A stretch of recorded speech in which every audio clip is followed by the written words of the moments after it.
Imagine a building that contained everything humanity had ever learned. Every theorem, every poem, every map of the known world, every medical text that could save lives. Now imagine watching it burn. The Library of Alexandria was the greatest repository of knowledge the ancient world ever produced. And when it was lost, humanity forgot how to do things.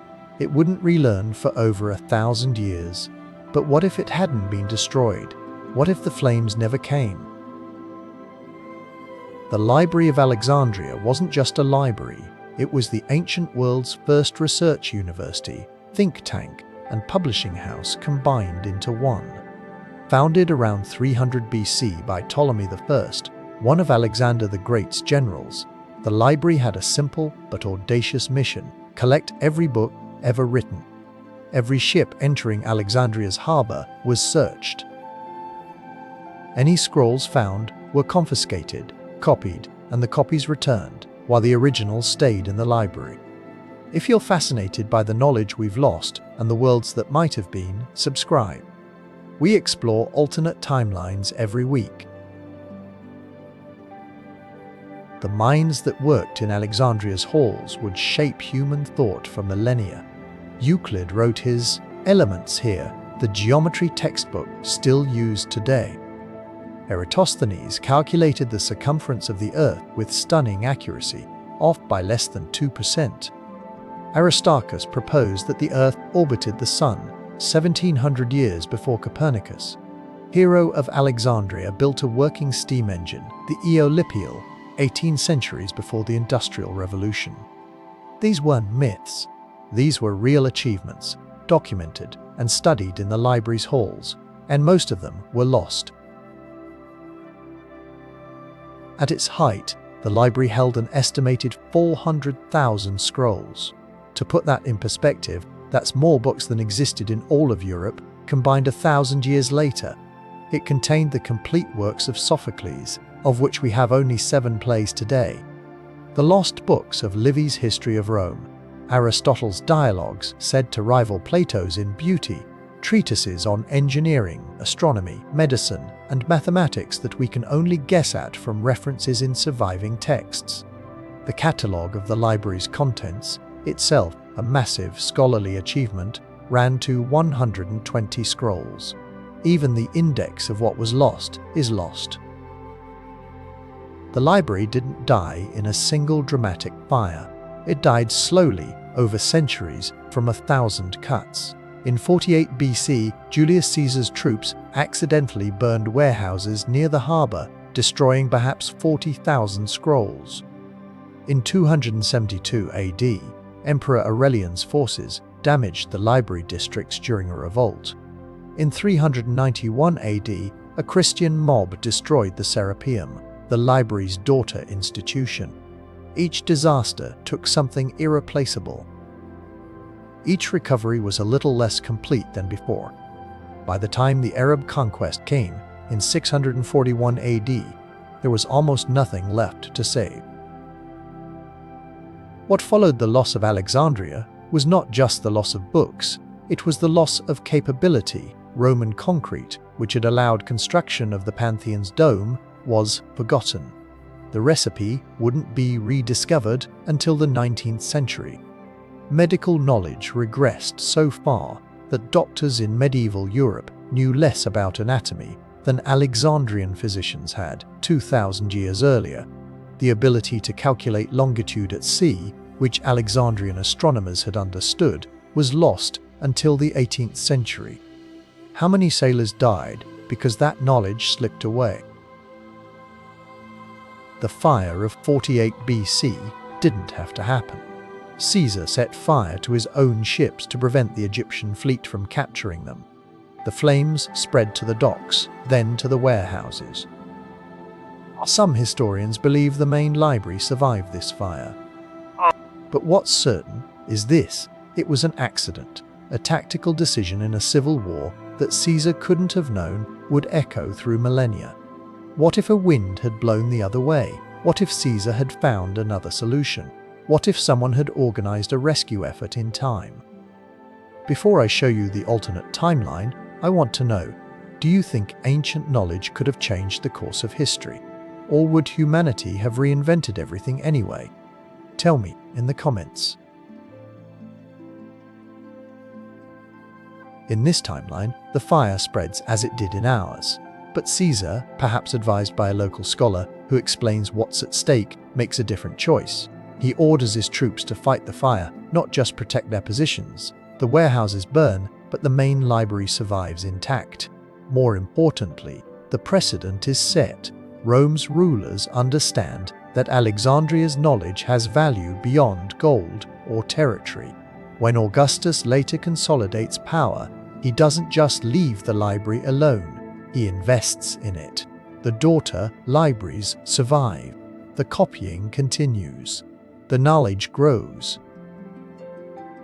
In our timeline, the Roman emperors tolerated the library, but never truly championed it. In this timeline, they recognize what they have. Augustus establishes imperial funding for the library's operations. Copies of the most important works are sent to Rome, to Antioch, to Athens. The single point of failure becomes a distributed network of knowledge. When later conflicts damage one library, the others have copies. When religious zealots threaten one collection, scholars can flee with their knowledge intact. The Library of Alexandria becomes not just a building, but an institution. In our timeline, the rise of Christianity brought destruction to Alexandria's temples and libraries. The Serapeum was razed. Pagan scholars were killed or driven out. The great Hypatia was murdered by a Christian mob. But in this timeline, a different path emerges. The library's patrons include Christians who see classical learning not as a threat, but as a foundation. The works of Aristotle and Plato are studied as preparation for understanding theology. The Serapeum isn't destroyed, it's converted, its scrolls preserved under new management. Hypatia lives to teach another generation. The knowledge survives. When the Arab armies arrived in 641, they didn't find smoking ruins, they found a working institution. In our timeline, the Islamic scholars who created the House of Wisdom in Baghdad had to hunt for fragments of Greek knowledge, piecing together what they could from scattered sources. In this timeline, they have the original. It has the complete texts to work from. The advances in algebra, astronomy, and medicine come faster. The foundation is more solid. Hero of Alexandria built a working steam engine in the 1st century. In our timeline, it remained a curiosity, a toy for entertaining dinner guests. The knowledge of how to build it was lost. In this timeline, engineers continue to tinker. The principles are studied, documented, improved. Perhaps by the 10th or 11th century, someone finds a practical application: water pumping, grain milling, textile production. The Industrial Revolution doesn't wait for 18th century Britain. It begins in the medieval Mediterranean. Galen of Pergamon practiced medicine in Alexandria. His works, partially preserved in our timeline, formed the basis of medical knowledge for over 1,000 years, even when much of it was wrong. In this timeline, the complete works survive. So do the works he built upon. The anatomical studies of Herophilus, who performed the first systematic dissections. Medical knowledge doesn't regress, it advances.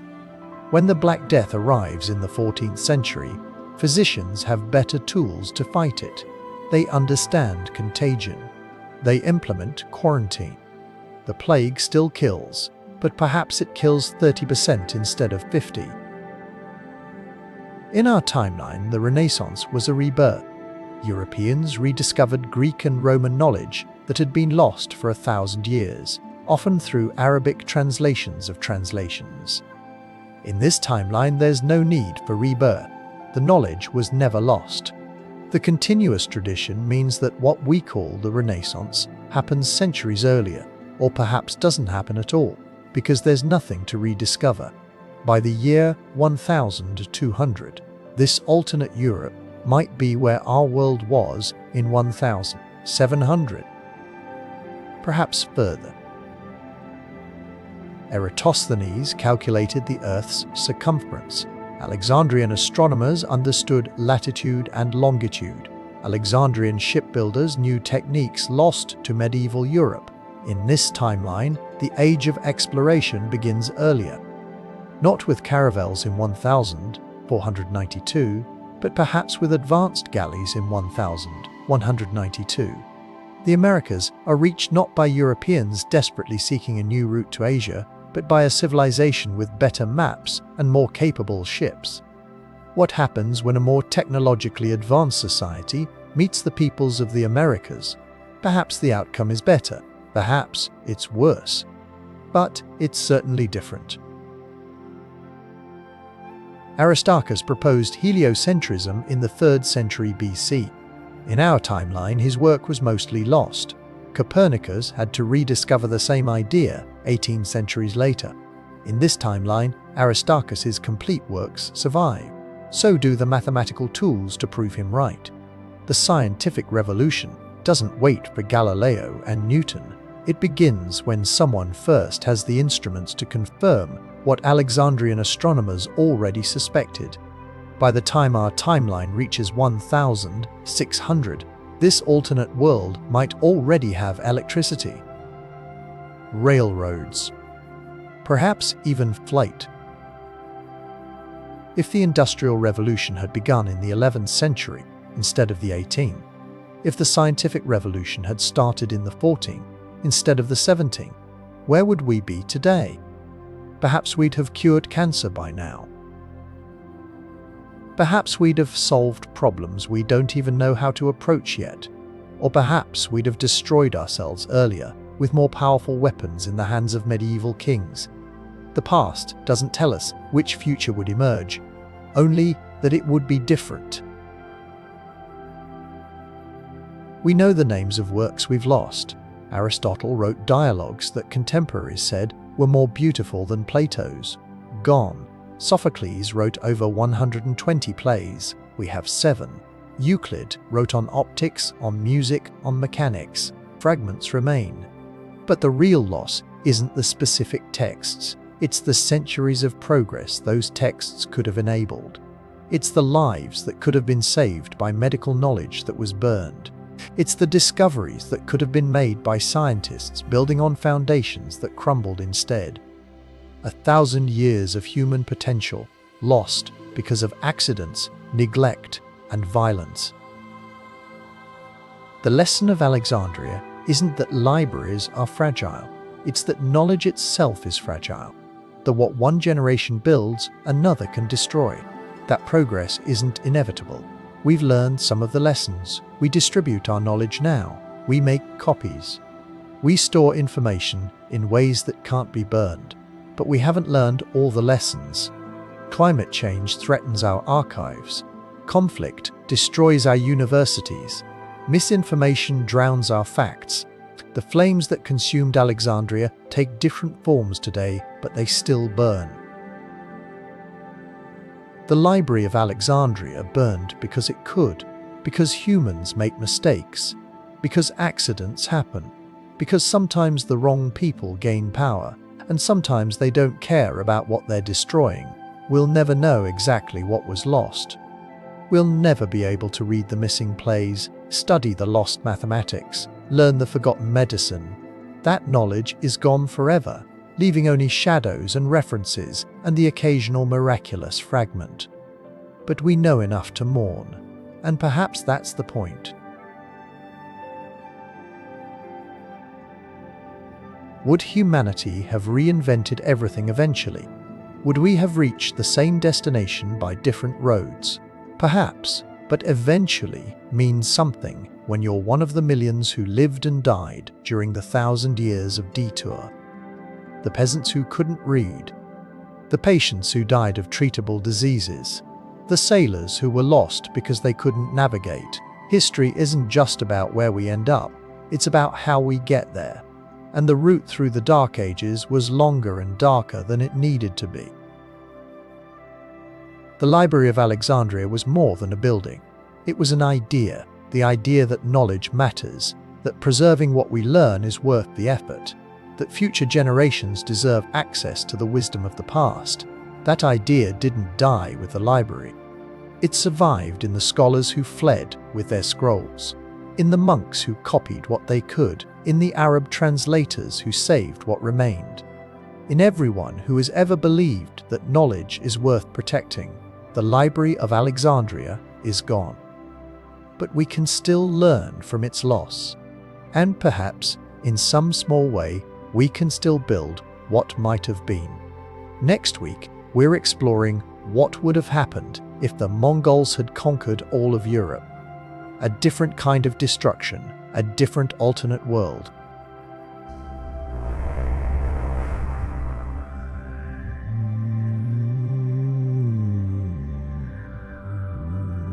Until then, I'll see you in the next timeline.